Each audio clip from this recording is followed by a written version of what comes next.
Another basketball stories na naman ang pagkikwentuhan natin.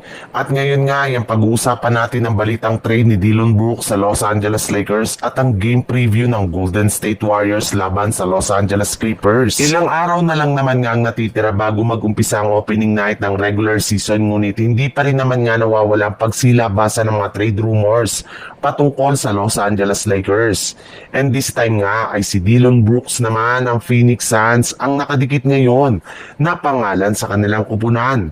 Ayon nga sa kumakalat na balita sa social media, maaari nga daw na magkasundo ang front office ng Lakers at ng Suns tungkol sa trade ni Brooks, since mas gusto nga nito na makalipat sa isang championship contender.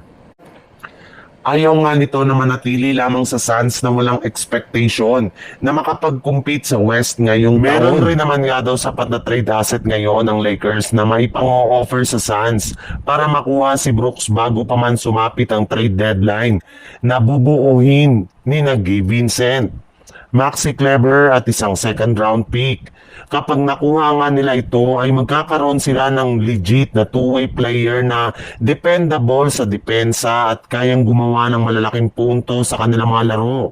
Bagamat man nga may history ng alitan ng buong prangkisa ng Lakers, lalo na si LeBron James kay Dillon Brooks, ay maaari pa rin nila itong maisaayos para mapalakas ang kanilang lineup.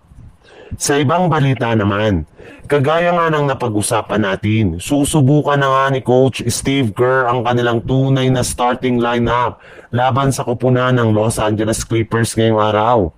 Ipapakita na nga nila dito ang tunay na lakas ng kanilang binubuong bagong lineup. Makalipas rin naman nga ang ilang linggo, ay nagamay na rin naman nga ng kanilang mga players ang playing time ng Warriors, lalo na ng kanilang starting center na si Al Horford. In fact, lahat nga ng kanilang mga players ay kanilang paglalaruin laban sa Clippers, maliban na lang kay Moses Moody dahil sa pagtatamo nito ng injury. Kaya mataas na nga ang kanilang tsansa na may panalo ang kanilang game laban sa Los Angeles Clippers, na mawawala ng kanilang mga key players na sina James Harden, Kawhi Leonard at maging si Bradley Beal, na pare-parehong may iniindang injury sa kanilang mga pangangatawan.